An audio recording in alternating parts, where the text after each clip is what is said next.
Let's see what else. Oh, oh. So I beat Act 2 on the Baldur's Gate 3. That's a full trilogy of games in one.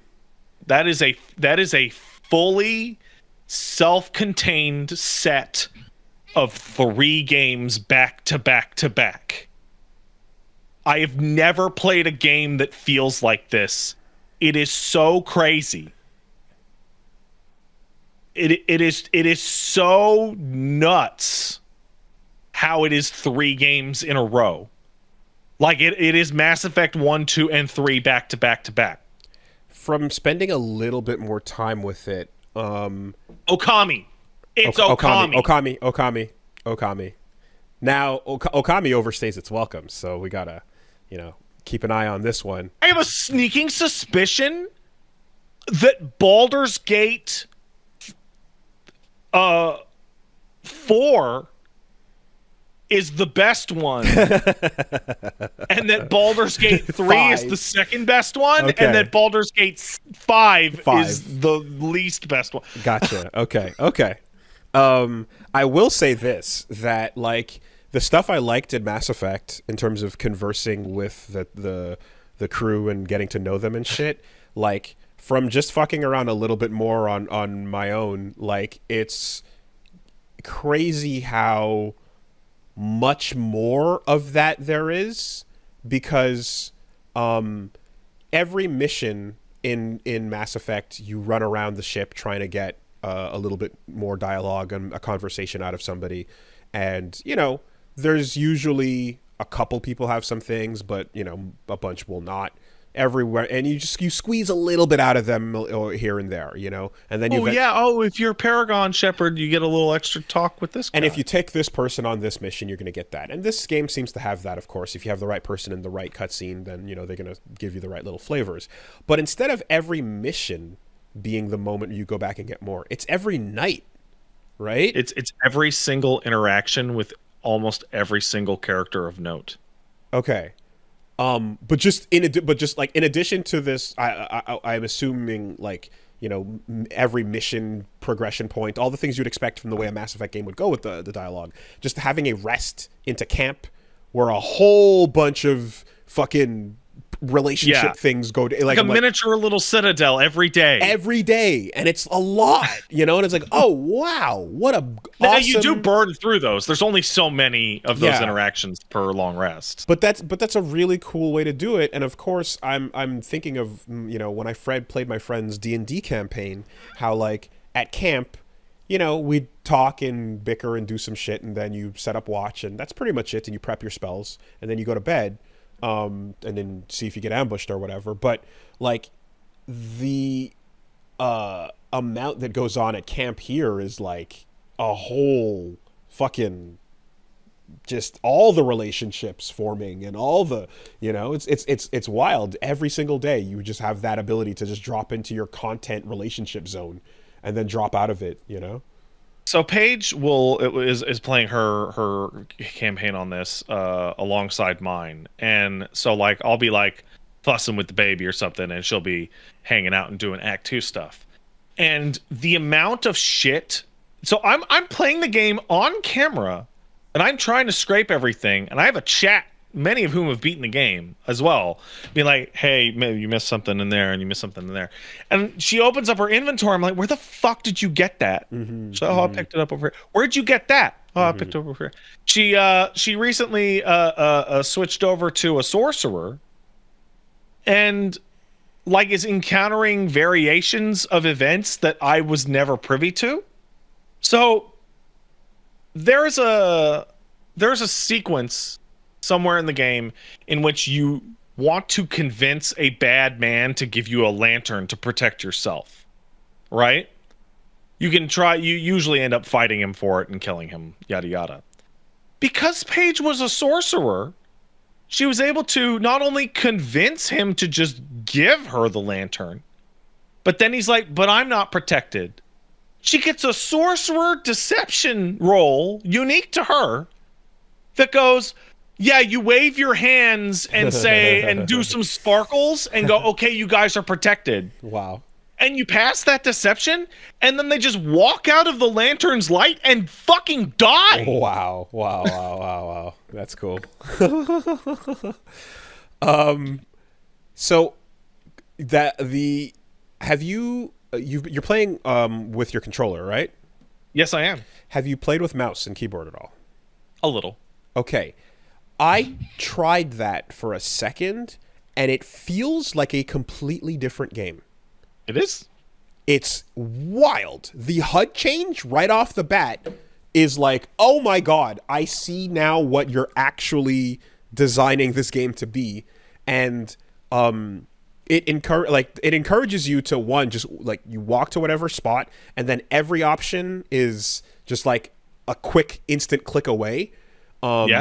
That, like, when you're on the controller, pulling up the time stop frequently to be like, okay, wait, which one am I grabbing here? Oh, I don't time stop anything ever. Okay, I there's a couple times where I needed to do that because I was like, okay, wait, what's going on? Because it's just, you know, a lot. But like on having everything just laid out with the mouse shit is like just a very different version of that game. Pulling up an item quickly, trading something or dropping something here, giving something else to somebody, sending it to the right place or wrong place is just it goes way faster. And you can see it was designed to have a bunch of windows floating around, and then closed quickly. But something else that's interesting is, and maybe I'm missing a keyboard button somewhere or something, but with just at least the mouse and moving around and stuff, it feels like on gamepad you're encouraged to search more thoroughly because of that orb of like what's around you, whereas on a mouse you're gonna have to like manually go through every cupboard and everything in a way that is much more tedious, to the point where you're like, you might not look through everything, you know? So they both have their pluses and minuses. It was very obviously designed for mouse and keyboard. However, it's really strange that the WASD doesn't move your character at all, and just I think that the scroll look and stuff like that isn't as good as it could be. So I just want to catch catch everybody in the chat that's saying press the Alt button. The Alt button highlights all the objects for selecting. This is what I was about to say. But it's not the same as the orb. Yeah. So Alt highlights everything. However, the area search feature, which you get by holding down X or A on your controller, is unique to controller and is more reliable than the highlight button, because it actually picks up items that don't highlight when you hit highlight. You can also highlight on controller by clicking in the right stick. So the general gist of it is that moving your character feels a lot better on controller because you're controlling a character. Yeah. Using a lot of your skills generally feels better on mouse and keyboard because you're just clicking the spell levels and whatnot. And I find that managing your inventory, it's a plus or a minus. Like, I think that the ability to highlight a shit ton of items on controller is fantastic. They had to add that second to mouse and keyboard. You can click and hold to walk in the direction that your mouse is pointing. Yeah, I'm not a big fan of that. For me, the weirdest thing by far is that they added a really good feature to the area search in BG3 on controller, where if you pulse the big circle area, it'll show you what baskets and chests are empty. Yes. There's no way to do that on mouse and keyboard, which is weird. If you hit Alt, it should say basket empty. It doesn't? But it doesn't. Oh, but when you check them. But when you loot somebody and there's nothing left on them, it does say without the or search area. Oh, it does now? It does say good. empty in brackets when you do search them. When you move over them on the map once you're done looking. Yeah. I did have it on the map. But overall, no, I find just the ability to like do a giant search of the area, get everything, and then you see a bunch of red shit, and then you see a bunch of not red shit, and then you go over to those and you press X and you can inspect or peek inside and then be like up, and it's just way more thorough. It feels as if... hold on. people are saying that it does that after you've checked it. No, I'm talking about the radial search will tell you that before you have checked it. If it's already empty, Yeah, it'll okay, tell you yeah, off the yeah, bat before yeah, you even yeah. look in it. Yeah, I think that's what it's been for me. Yeah.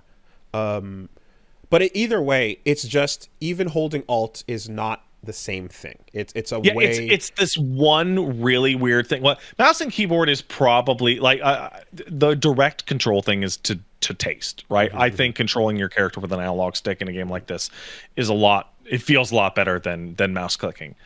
Most of the rest of the stuff is easier to do on mouse and keyboard, but it's weird that the area search only exists on controller. And so this brings me to a place where I'm not sure what they want in the design of the game here, but you can scrape or you cannot scrape. But I feel like the amount of shit there is to scrape in any given area is more than feasible in some cases. And in others, it's just the right amount. Versus A lot of those containers are there for set dressing. yeah, Like for and like, hey, look, it's some spoons and a plate. Do you care? No, okay. You want to sell some? Yeah, all right, fine, whatever. Oh, you're overburdened. Yada yada. I was definitely like grabbing everything at a point, and then I was like, no, I have. What do I need rotten eggs for? Fuck this, right? oh no, you mentally then- figure out what has value. Yeah, yeah, yeah. And then at a certain point too, I kind of am like, okay, I checked most of these cupboards. Those are fine. And then there's like, oh, you check one cupboard and you're like, wait, there's a really good thing in there. Ah, fuck, damn it, you know. So I'm just kind of curious if like when you're playing with mouse and keyboard, like, are you still kind of A lot of clicking. Yeah, are you just doing it the slow way, but you're doing it thoroughly still, or do you kind of like imagine that you're kind of like letting it go? You walked into the room, you eyeballed it. Oh no, no, everyone's scraping everything. You're scraping. Okay. Yeah. So like, here's the A thing. DM would the just be like, strangest- you roll to search for stuff. Do you find anything interesting? No. Okay, cool. We move on. The strangest thing is that like you say you're holding Alt to pick up all the potions that happen to be in a room, or like on a table or whatever. And you're having to move the mouse and click on every single little highlighted text because you're holding Alt, right? I found it a million times easier to just hold the area search, and then everything comes up in a list. Yep. And then hit X, and then your character walks over and picks it up, and then hit down, and then you walk over to the next one and pick it up, and then down, and so on and so forth. It's very strange how this one part of the interface is much faster and more reliable with a controller. The only I'm always going to play this game with the controller because I'm playing on a couch while holding a child, or over here where I prefer it anyway, or split screen where the only way to play split screen is with two controllers. the only downside I'd say is like every once in a while you'll walk up to like something like a barrel and it'll be like, oh, that doesn't open, so now you have a barrel in your inventory. Fuck. Yeah, Right. well, you want that barrel. Okay. I've Well, never picked up a barrel that I was upset about getting because I want every barrel. Okay. You want every barrel. If you want to commit a 9/11 against those goblins, then Okay. you need to get every barrel. fine. Fair enough. And what was the other thing? There was picking up the barrels. Whatever. There's something else too with the inventory stuff that was a bit odd. Do corpses have a weight? Yes. Because I put like a mind flayer corpse in my pocket, and I was just out of curiosity, and it seemed fine for a surprising amount of time, and maybe I just wasn't like looking at the right place on it, but I was like, why am I not super encumbered with a mind flayer in my pocket? It was very strange.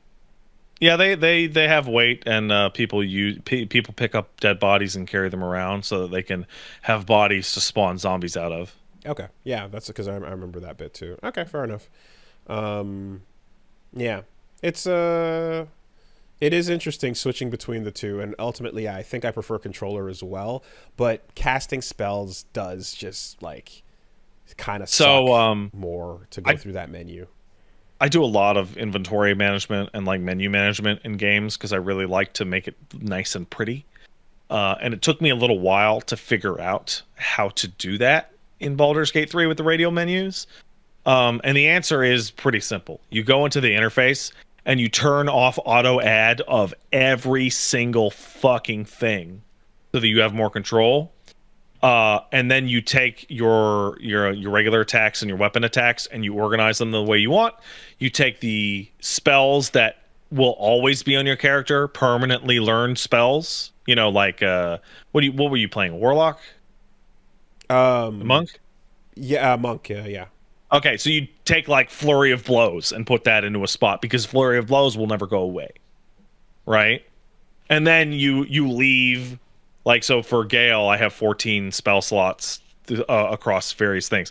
Then I leave 14 slots open in the radial where all my prepared spells would go. And then those line up in spell order and spell list. Okay. And so on and so forth. Yeah, I'm already just dreading the inventory fucking pack folder system that I'm gonna to create at a point, because if you're not marking things as wares as you grab them, then that can waste a lot of time, I feel. And well, I have good news for you, Wooly. Money doesn't mean anything in Baldur's Gate 3. You can just barter, right? No. What you can do is druids, some clerics, wizards, and some sorcerers can get a spell called Feign Death. And what that does is it knocks out a party member so that they won't be attacked, right? It's a kind of a niche use spell. Well, if you give a shopkeeper all your money, then they'll be your friend. And that means they gain the ally tag. And since they have the ally tag, you can cast Feign Death on them, which will knock them out, which makes them impossible to check you for pickpocketing attempts. Jesus Christ. Okay. So you give the shopkeeper 1,000 gold, then you knock them out and put them to sleep, and then you just steal from them for a couple minutes, and they can't stop you, including the gold that you paid them. What about line of sight with anybody else? What about it? They're knocked out. Other people? Oh, well. Luckily, all the shopkeepers that you would do this to are actually weirdly out of line of sight. Okay. Of other people. There's that one first one, but I feel like there's like walking around. There's usually, in some cases, if you fuck around with something, there's at least one other person standing around that might be like, "Hey, what are you up to?" Okay. Well, like there's a goblin merchant, right? And if you attack the goblins, then the goblin merchant attacks you, which is kind of a bummer because you would miss out on his wares. Unless you turn non-lethal mode on, because if you non-lethally knock out a shopkeeper, you can take every single thing out of their goddamn inventory. Okay. Question about that. When you click non-lethal, can you then do any attack and it will be non-lethal? No. Okay, because I that is not correctly explained. I thought that's what it was, and that's not the outcome that occurred. Just melee hits. Okay. Okay, because I thought that too. I fought some people that were mind controlled, and I was like, I'm gonna non-lethally shoot them with arrows, and it. Why make it a toggle then? Why not just make it a like non-lethal attack button? I don't know. It's the same amount of inputs. You might as well. I don't know. You know, are there any? Is there any other type of non-lethal attack besides melee? You know? No. So just make it.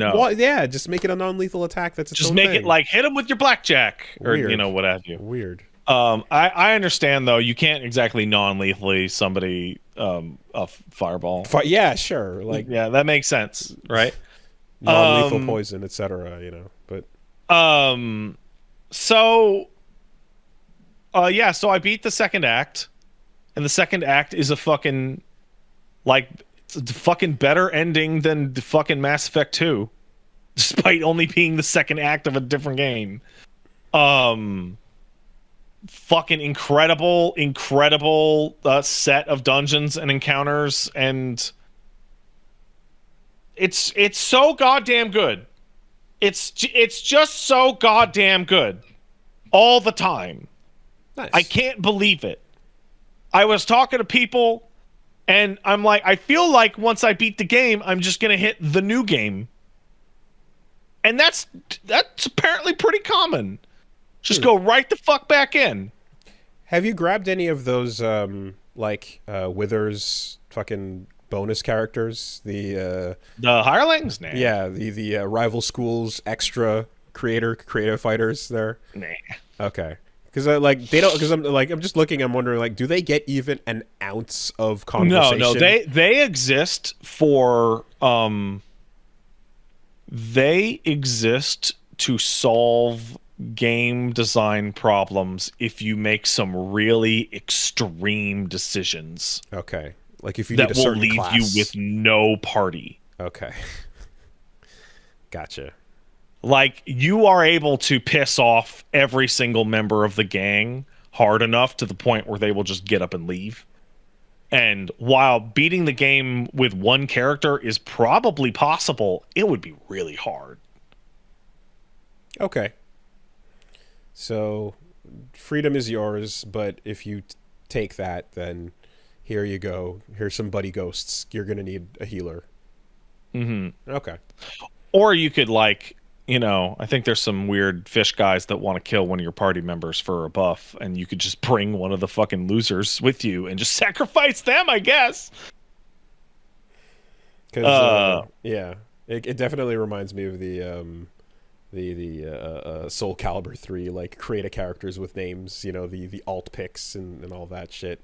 But they did have like a paragraph of sort of backstory, so it's like, oh, I wonder if any of those are actually content or just no, I don't think nothing. they are. Okay. Um, Also, is it important to read books? Sometimes. Okay. Notes? There's at least one encounter that I was only able to solve by reading books in the nearby area. Okay. There is one book that is very strange. I found a book that was like diary of so and so that just told me what the whole plot of the game was. Oh, wow. Okay.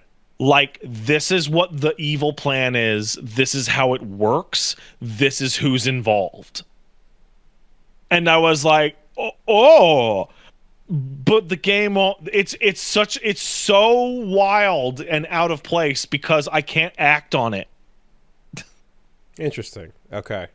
Because I definitely like, as someone like the way I play through games, especially when on camera, is I come across lore and I'm usually going to read it in a lot of cases. But in this, there's libraries you're rolling past, and it's like at a certain point, I'm like, okay, I don't think we can sit and read every 2-page, 3-page spread we come across when there's a ton of them in a given area. Otherwise, we're stun locked for the rest of this fucking hour.